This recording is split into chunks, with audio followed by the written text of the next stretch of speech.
Okay, so we were going to look at the specializations. U.S. Marines Recon. And so we've got Force Recon.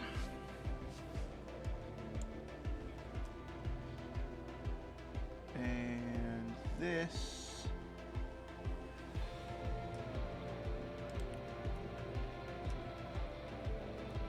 appears to be... Oh yes, this is their ranged loadout. This is their close quarters loadout.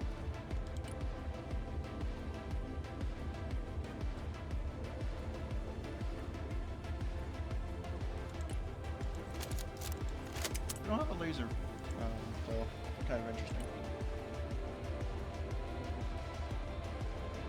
Snipers. Basic sniper team. These guys could be useful not just for spotting, but they could also act as useful support for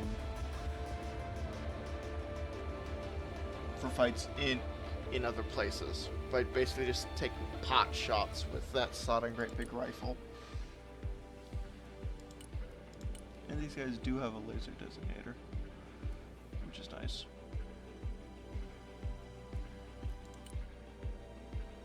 And then we've got a Humvee, GMV, with a variety of toys to play with. Or we just go with the Browning. And a variety of camouflages.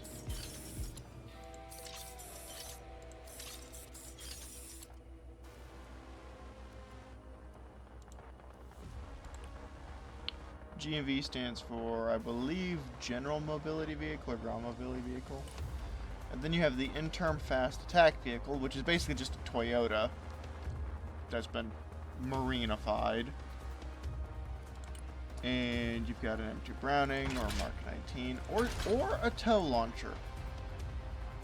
And this is kind of interesting because I think it opens up a interesting avenue. Hang on. Just a second, I want to do something. Anyway. Back during World War II, the U.S. Army speculated that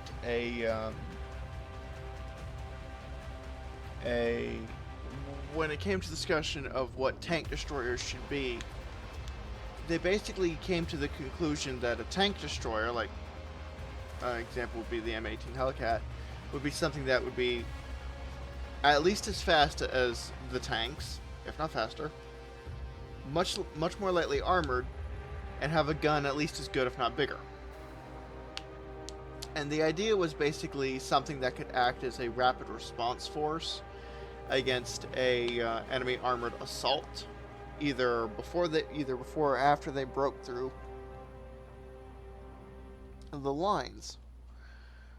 And I'm just wondering if this thing with the tow could act in a vaguely similar manner. Not necessarily as a response force, but as a very quick, very mobile anti-tank or anti-armor platform.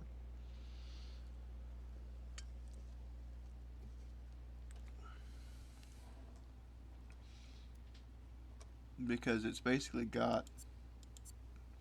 I mean, it's tow 2A, not tow 2B, so you're probably going to want to take side shots, but still. Then you have the LAV-25, A1 specifically, with a Bushmaster.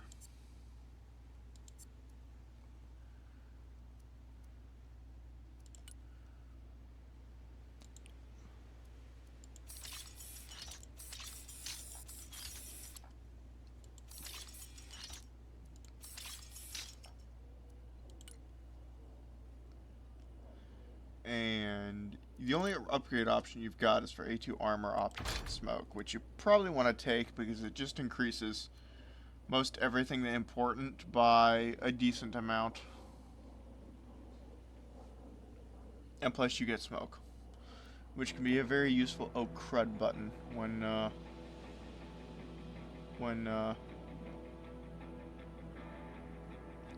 you find yourself getting shot at.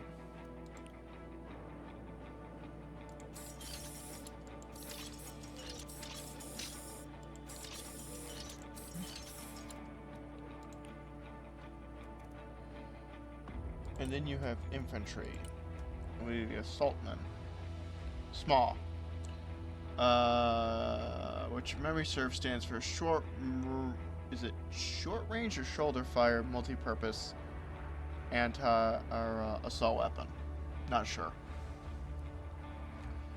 But you've got an option between thermobaric and you have an option between anti-tank.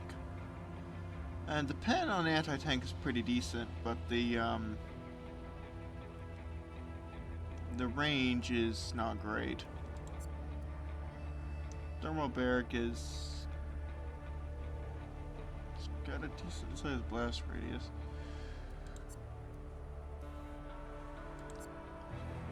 That's about it. The damage isn't too high. And then you have an option for swapping the small out with the straw, or the short-range attack weapon. Short-range assault weapon, rather. Excuse me. What's worth noting is that the straw is treated like a disposable RPG, when in reality it was actually a guided launcher. I can't remember if it was wire-guided, but you kept... It basically worked the same way like the TOW did, but smaller. And there was actually two variants of it. One, represented here, as a blast fragmentation version, which, I mean, it's got better range, and it's got way more damage, but it's got much lower pen. Represented here as a blast fragmentation version. And there's also a dedicated anti-armor version.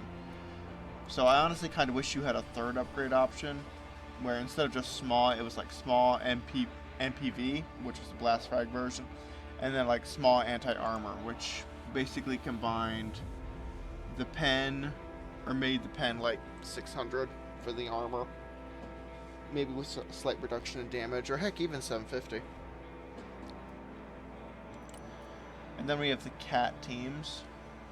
This is interesting because compared to the November 2024 beta, they actually raised the price on these guys. They were originally 100, now they're 110. So, and you have the M47, which has kind of sucky range for an anti-tank guided missile.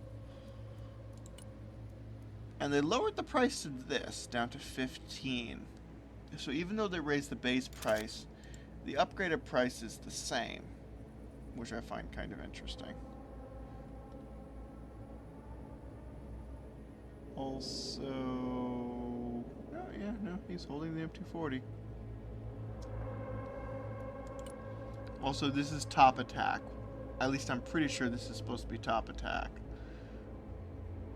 This thing would actually be more effective than the TOW, and I'll get to that in just a second. Because this is actually the second time I'm recording this.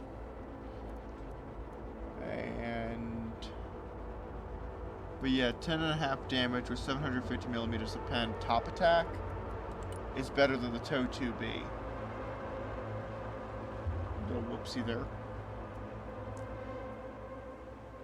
This, it's worth noting that they raised the price by 10 points, but they didn't lower the price of the TOW 2B, so this is actually still more expensive. But the TOW 2B, and it's worth noting they also removed the Mark 19, because the CAT Javelin team originally had an M2 Browning and an M240. And the CAT TOW had an M2 Browning and a Mark 19. And they've apparently removed the Mark 19, which I find kind of interesting. Especially since they just made it more expensive. But the TOW 2B does 12 damage with 250 pen top attack. The Javelin's actually slightly more efficient, damage-wise. In fact, about the only benefit the Javelin does not have over the TOW is ammunition and 300 meters of extra range. That's about it. Oh, and it's traveling a lot slower. 5, 4, or 3 to 4, 6 to 10. 3 to 4, 5 to 8. 6. Okay, so the tow does reload faster, I guess. I'm just... Honestly, between the two, I would find myself leaning more towards the Javelin than the tow option.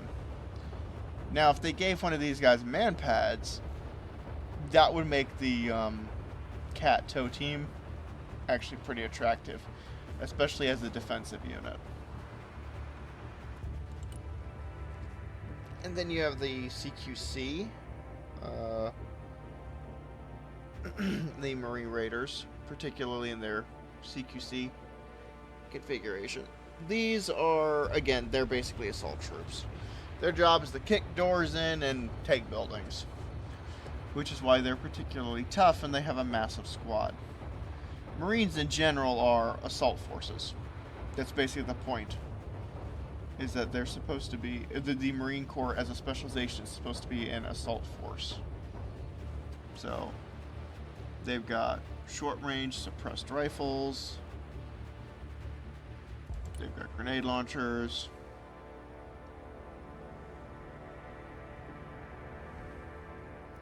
they've got shotguns, so, and then they have 8 of these. Or you can kit them out for standoff, which gives them better guns.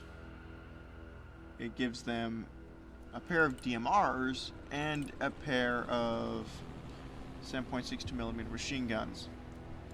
And you get a Carl Gustav in the back.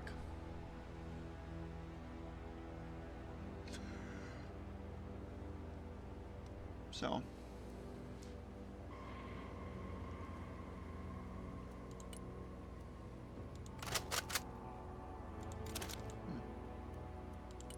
and then you have regular Marines. They get 6 of these AT-4s. Range isn't great. Pen is decent. 13 rifles. It's a large squad, but it's nothing super fancy. You can go with Reserve Marines, which is going to save you quite a bit. But you don't get any anti-armor capability whatsoever, and everything just gets downgraded a bit. Although you do get 3 light machine guns. It's geared much more towards anti-infantry use than the sort of general purpose of a regular Marine squad. And then you have vehicles. The AAVP, the Marine Corps' floating tank. You have the applique armor for the sides, which honestly doesn't do much for 5 points. I would definitely advocate for spending the extra 10 points to get the survivability upgrade. I think it just does more, and it does it better. So,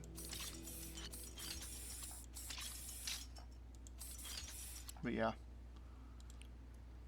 And plus, 70 points for something that has over 20 seats isn't necessarily a bad trade. The amphibious combat vehicle.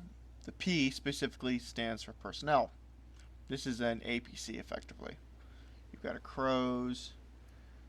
You do have an up armor package, which is cheap, but I'm not entirely convinced.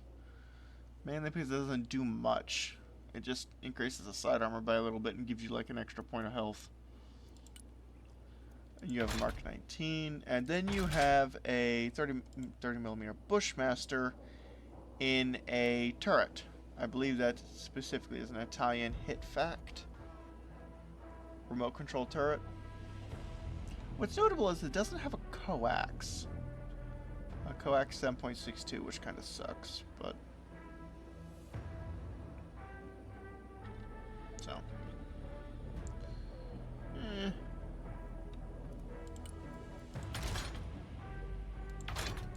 I don't know. I don't know if I want to keep the armor package on. 5 points. To be fair, it's only 5 points, but and then we have the LAV-AT.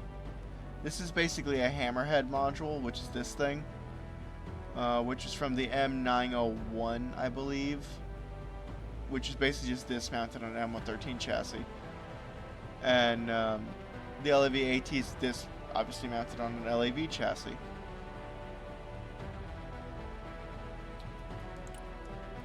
You do have A2 armor and smoke for, well, smoke and slightly better protection. And I also believe, yeah, it gives you 2 extra hit points. And you can go for the ATM with TOW 2Bs.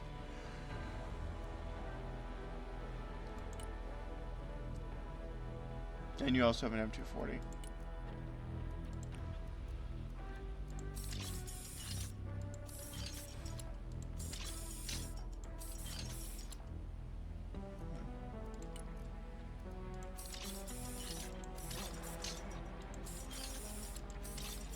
Also, it occurs to me that the ACV is big. Like, that's almost boxer big.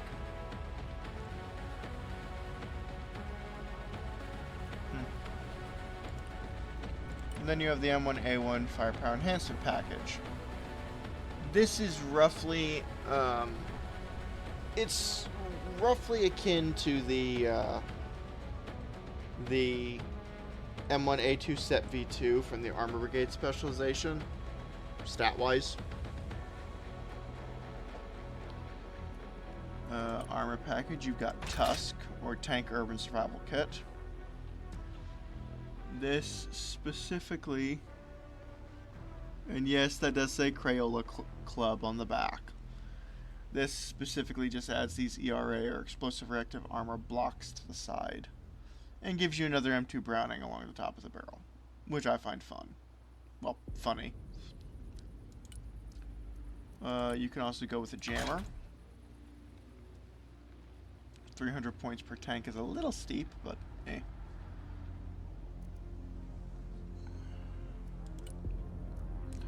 Or you can go with trophy.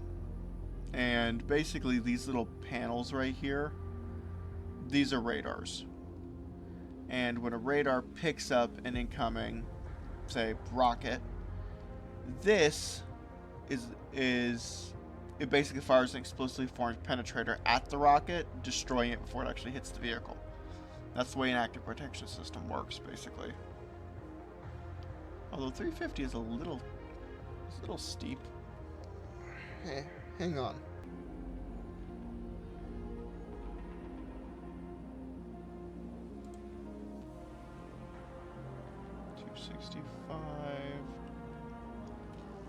If you were to fully kit it out,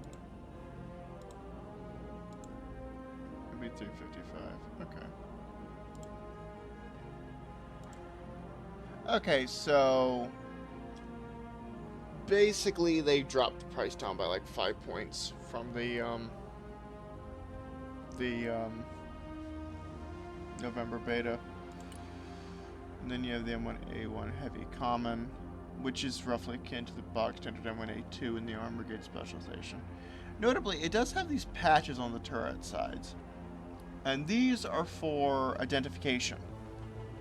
Like, specifically, they're for identification through a thermal camera. Because while thermal cameras may be good at seeing things in the dark, and if you know how to use one, you may be able to guess fairly well what you're looking at, like, say, a tank. It's pretty hard to determine whether or not that tank is, or what kind of tank it is, and by extension, whether or not it's on your side or the enemy side.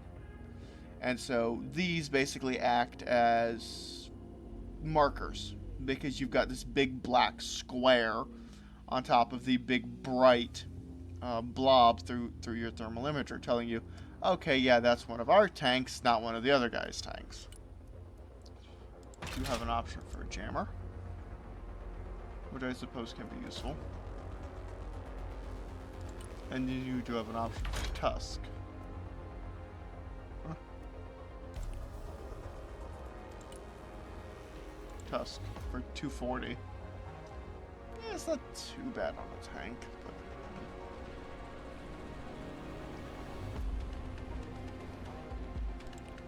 So...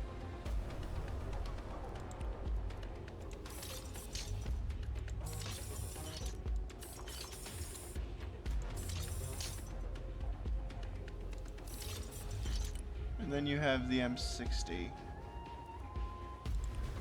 And this thing originally used to be 115, now it's down to 105. And you do have the option for an engine upgrade. Now, mounting this drops down to 80 instead of 90, like it used to be. And you do get this sodding great big shell that fires a sodding great big HEP round, high explosive plastic. Well, it's high explosive plastic in U.S. parlance. It's HESH, high explosive squash head in British parlance. Squash head is basically where the shell is full of plastic explosive, and instead of the shell hitting a target and then immediately exploding, the detonation is delayed somewhat, and the plastic explosive squashes against the target, be it a vehicle, bunker, or whatnot, and then it detonates. It squashes like if you were to squash cookie dough. And because there's much greater contact, the contact surface area between the projectile and whatever it hit is much greater. It transfers more of that energy through whatever hit, steel, concrete, concrete, whatnot, to whatever's behind it, like people. And because a pressure wave or energy wave does not like to travel from medium to medium, what it'll do is it'll rip off chunks of that steel or that concrete, which is called spalling, and that stuff will start flying around the inside of the structure like a nightmare shotgun blast. HESH predominantly was used by the British starting in the mid to late 1940s and all the way through to the 1950s, but it ran into a problem when vehicle armor started to become multi-layered with things like composites, or heck, even just open spaces, like, or even just dead air like spaced armor. Specifically because that pressure wave does not like to go from medium to medium to medium, so if you had armor of composites of different materials, it wasn't particularly effective against that. It would still be very effective against things like a concrete building, though. But they also give us an engine upgrade for 15 points. And in the base version, you only had... Granted, if you're comparing this to the version in the November beta, this is actually an improvement because it's 10 points lighter and it has the same mobility. 50 kilometers an hour forward. It actually has slightly better mobility because it has 45 kilometers an hour forward off-road instead of 40. But you do have an engine upgrade, which does make you faster. So, particularly your reverse speed, which can be helpful. Even if switching to the CV does reduce your heat armor.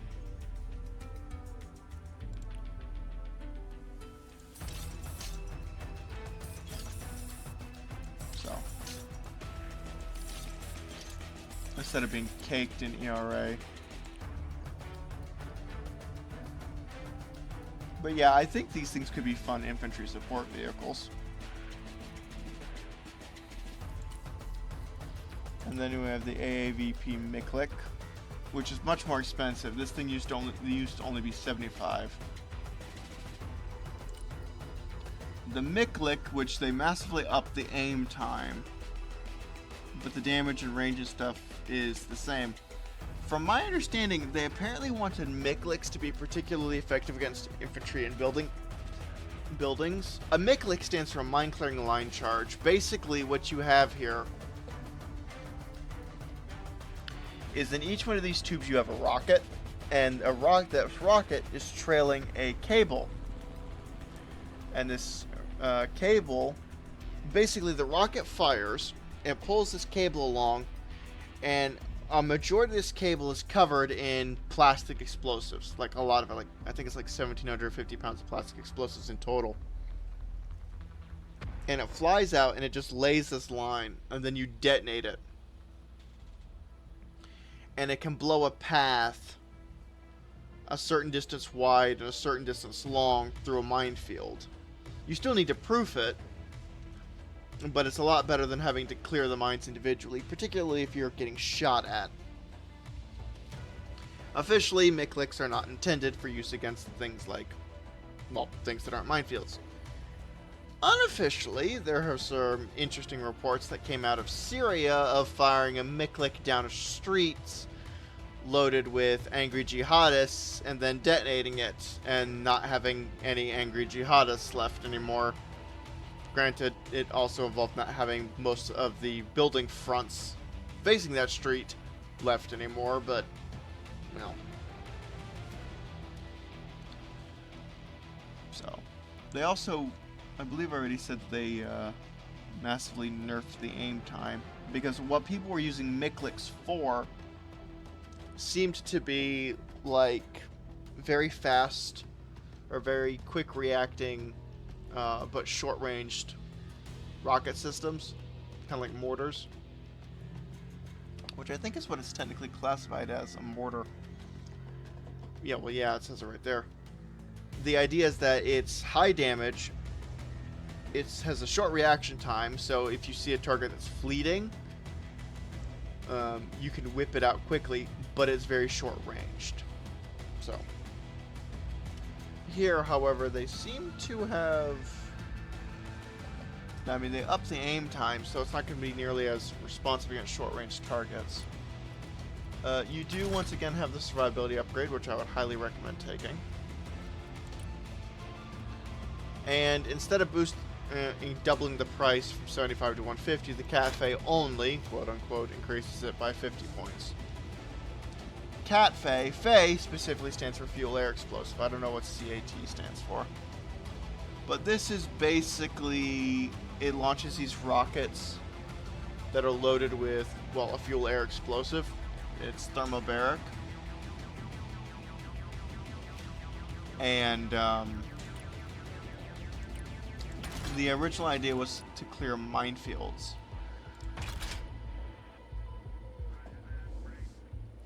And that the thermobaric explosion literally blows a path through the mine by blowing the mines. It's not necessarily up, I mean, either up or away.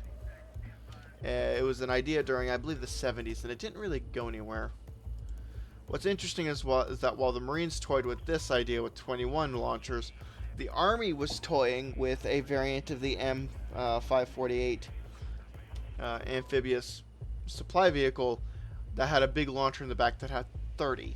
And I'm a little bit sad that we didn't see that one in game.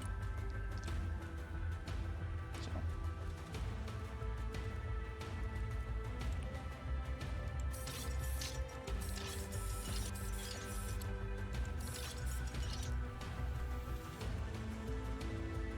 I'm not entirely sure what you'd use the CATFE for, because it doesn't really have much in the way of cover negation, like you would use the MICLIC for. The LAVAD. Yes, this thing did actually exist. Yes, that is a 25mm rotary cannon. Stingers, you get 2 multi-targets, or you can go with a Hydra 70. Why, I'm not entirely sure. Honestly, I think I would be more inclined to just go with the double Stinger pods and keep this thing as a dedicated ground to a dedicated anti-aircraft platform. You also have the A2 armor plus smoke. I mean, I suppose you could mount the Hydras if you wanted to use it also as an assault vehicle, but I wouldn't. I mean, sure, that 25mm rotary cannon is probably going to do a number against infantry, but the Marines don't have much in the way of support anyway, much less as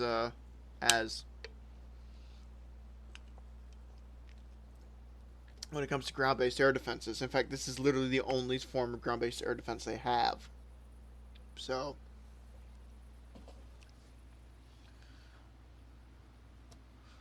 I would prefer to keep it as a ground-based air defense system. Although you can argue that that you can mitigate that with aircraft. Then we have the LAVL, the logistics vehicle, and also basically one of the cheapest vehicles in the game at only 25 points. You can go with the up armored version, which does give you smoke, which would be useful, particularly if you wanted to use this thing to try and resupply units that were very close to the front. And then you can swap out things like an M2 Browning or even Mark 19. So,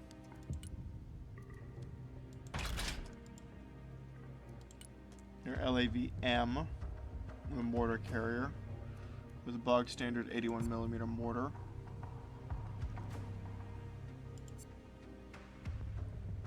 Nothing super special. You can up armor it. And you do get Dragonfire, which is 120mm mortar system, even though it is 20 points more expensive.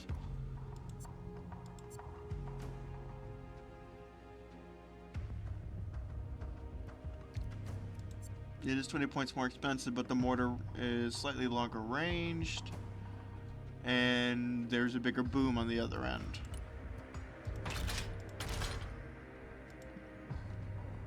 So.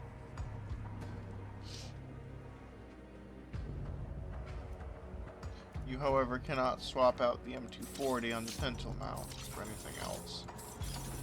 Which kind of sucks, but I understand why they did it. Makes it less complex. And then you have the Logistics Vehicle Support Replacement, I believe, LS or LVSR, which is basically just a quasi-Hemet with an extra axle and a shipping container on the back. Go with a B-kit armor, and then either an M2 Browning or a Mark 19 or an M240, but eh. Well, if you don't have the B-kit armor, the guy's literally just standing up out of the mount. I prefer the B-kit armor, and I imagine he probably does too. And then you have the Medium Tactical Vehicle Replacement, or MTVR.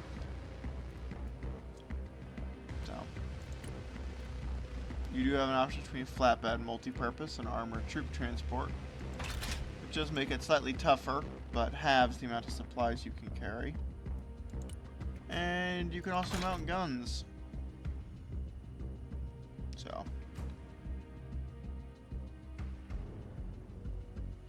such as Mark 19. This still isn't an armored vehicle, but it is slightly better protected now.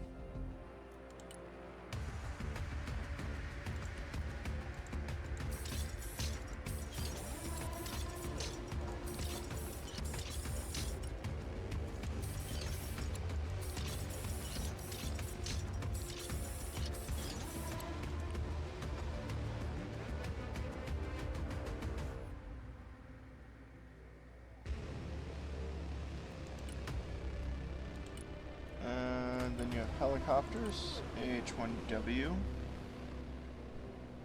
So, it's a fairly simple, fairly cheap aircraft. Well, I say fairly cheap. If you go with the Hellfires, it doesn't quite get cheap anymore. And these things are top attack, if I understand correctly. those are going to mangle pretty much any tank you point them at. Which is kind of the point, I suppose. Although if you did really want a cheap platform, you could do something like that. Or even that.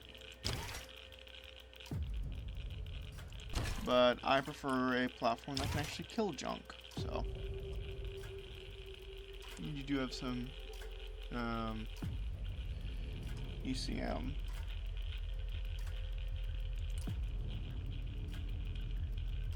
And then you have the AH1Z. So.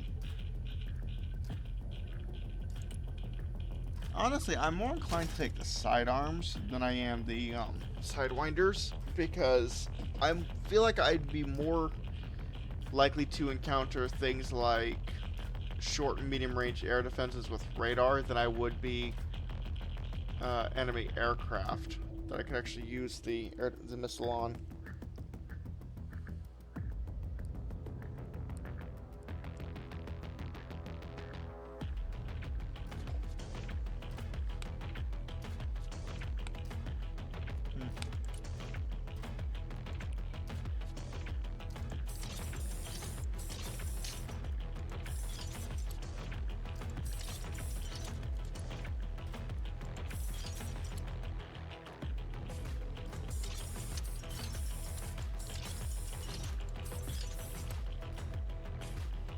Kind of like that.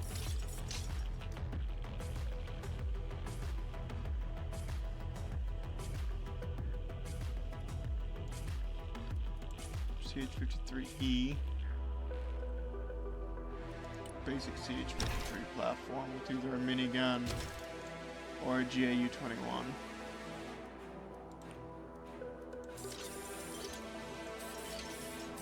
So.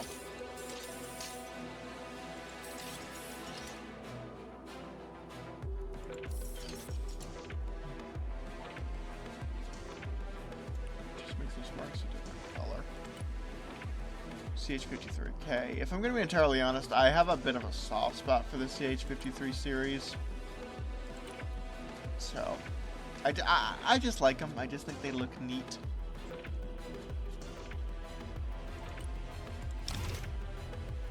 Same kind of upgrade options here.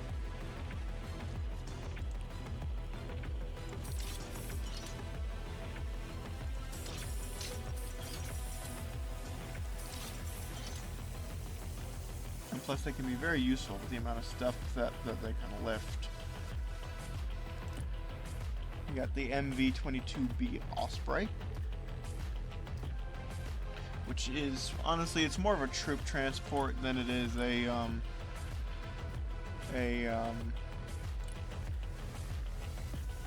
it's more of a troop transport than it is a cargo transport. And even then, it appears honestly to mainly rely mostly on its speed.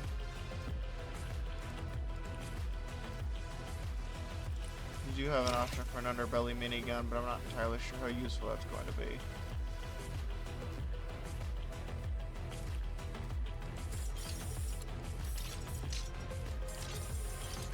Although I do like this camo job. Here.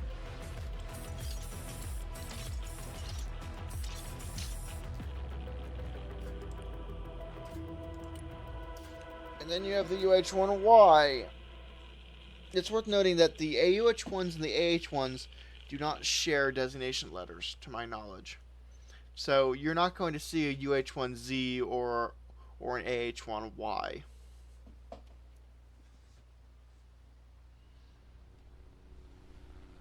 Pair of M240s, which you can swap out for a pair of miniguns if you want some extra brap. And you can also, if you so choose, mount rockets. Either things like 10 Hydras, or 10 APKWS. I say 10, 14 rather. If I'm going to be entirely honest, I kind of wish we had the option for either a 15 or 20 point, we had an option for either 15 or 20 points of mounting two 19 tube pods onto this. They don't have to be APKWS. They could just be regular Hydras, but I wouldn't mind seeing that.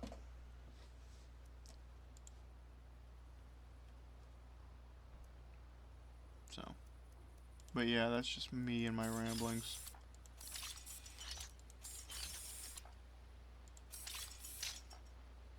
I do like that one though.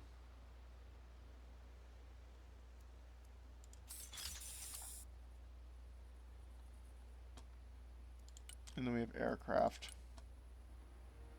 Like the Harrier here. These two are the same, so it doesn't really matter which one you pick. Well, actually, that's not true. There's a important distinction that determines which one you pick, and that is whether or not you're going to be having, or whether or not you have something that is A, laser guided, and B, that you intend for the aircraft to guide in. So if I wanted to do something like this, I would want to pick the designation pod, because I would want to delay stuff. Also, I'm pretty sure that's a sniper pod. But if I wanted to pick something like this, I don't need delays stuff, so I could pick the ECM pod.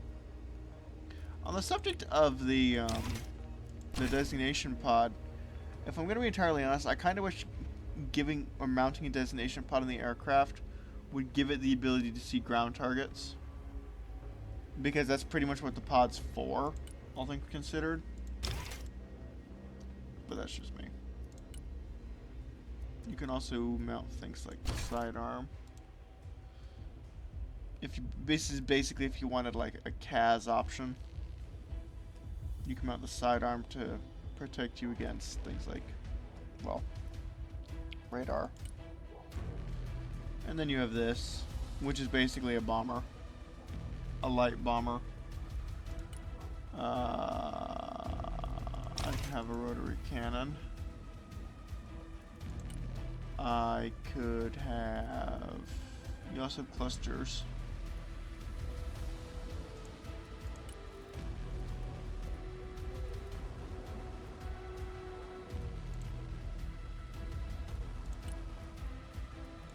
I mean, I suppose if you're so inclined, you could do something like this. But it's a touch expensive.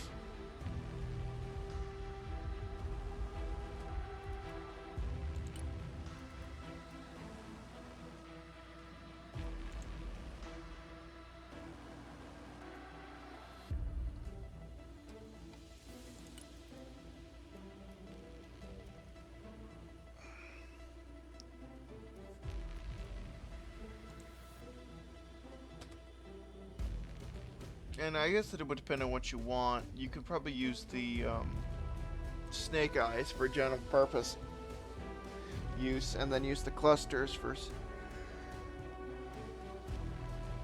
specific anti-armor use. And then you have this thing. Oh wait, hang on. Look at the skins. I do kind of like that one.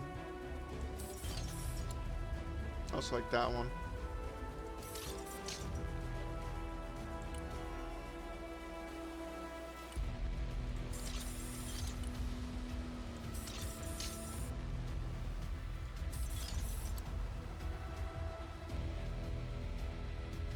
This game's music is always nice to listen to.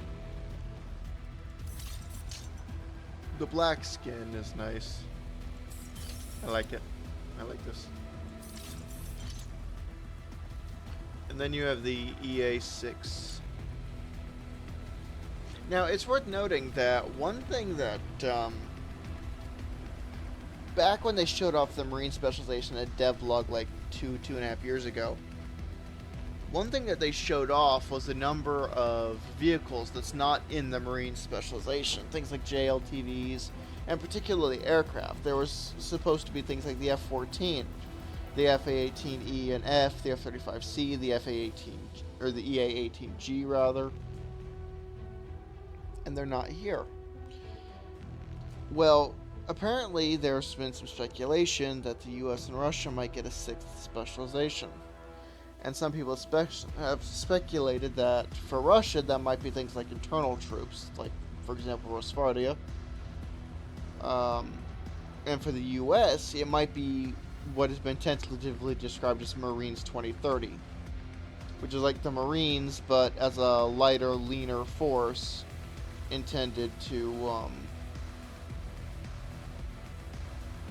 or compared to as they are now, without tanks and whatnot. So, I don't know. I honestly think that the Marine Specialization feels a bit neutered. But that's just me.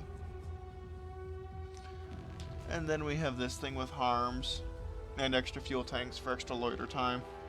You can actually make this thing. You can actually make this thing entirely unarmed, which I find kind of amusing. Like, why would you need it like this?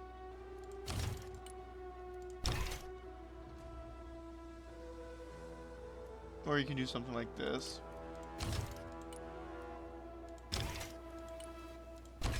This is probably this. I think is how I'd kit it out. Just 2 fuel tanks and harms, and then just have this thing loiter, making sure that the other side doesn't turn on radar. And then this thing's pretty fun. You can honestly go with a retro setup with aim 7s if you're so inclined, but it kind of sucks. So you would have options for... One thing I'm going to be entirely honest is I wish this center hardline was something we can customize. Like throw an extra fuel tank on there. Or heck, just give us an extra 60 seconds of fuel. If you're not going to allow us to customize it.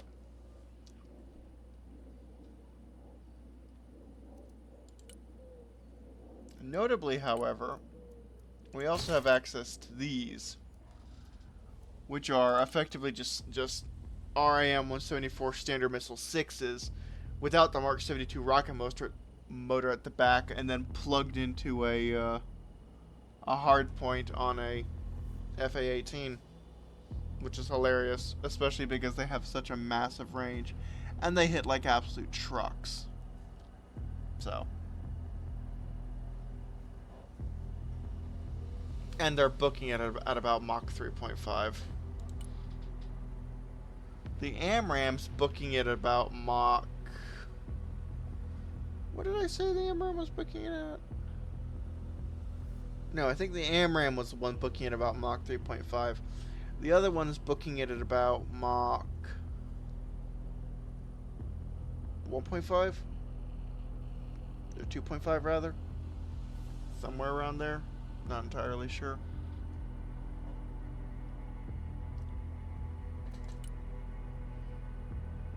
And then you have this. You can mount a detonation pod in the center line. And you do have laser guided bombs, so that might be an attractive option.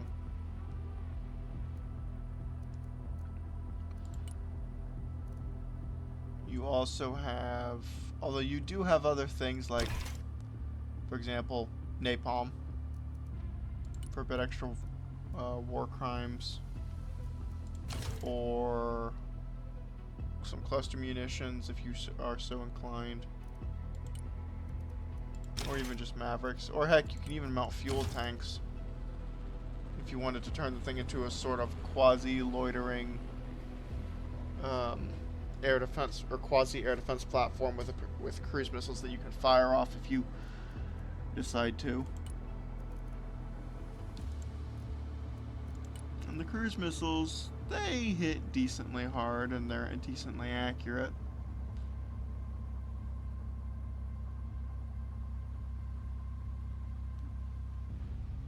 They don't have a dispersion, which is kind of interesting.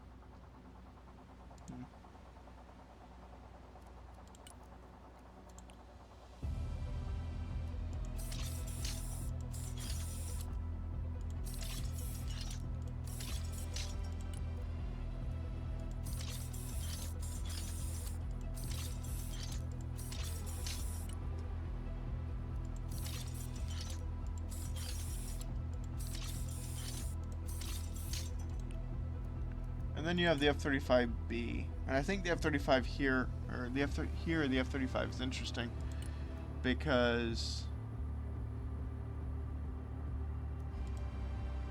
basically, what I would be more inclined to use it as is as a sort of strike platform, either with 2 JSOs or maybe 1 JSO and 1 LJ down.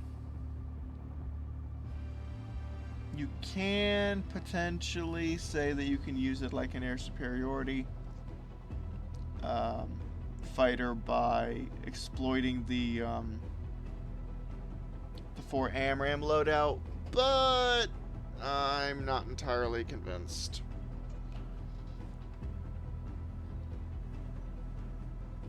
I mean, you can do it, but I think it might be a bit of a waste. Also, this aircraft cannot VTOL like the F-35B can in real life, which is a little bit unfortunate.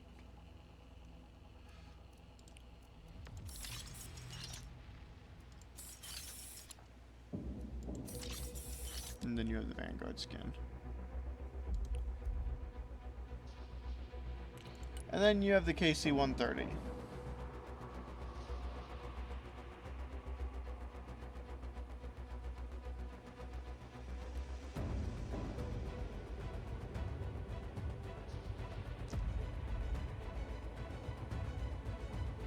And they actually made this thing cheaper at $175. You can, however, if you are so inclined, mount missiles to it, although I'm not entirely sure where the missiles fire. You can mount 10 of them. I wonder if the aircraft fires these automatically. That'd be kind of nice. You can also mount either specifically the... I don't know why they're called Hellfire AT missiles. Because the M variant of memory serves is the more general purpose option. Or you can mount Stormbreakers, if you so choose. I would honestly more inclined to mount the AGM-114s. And so yeah, that's the Marine Corps. That's pretty interesting.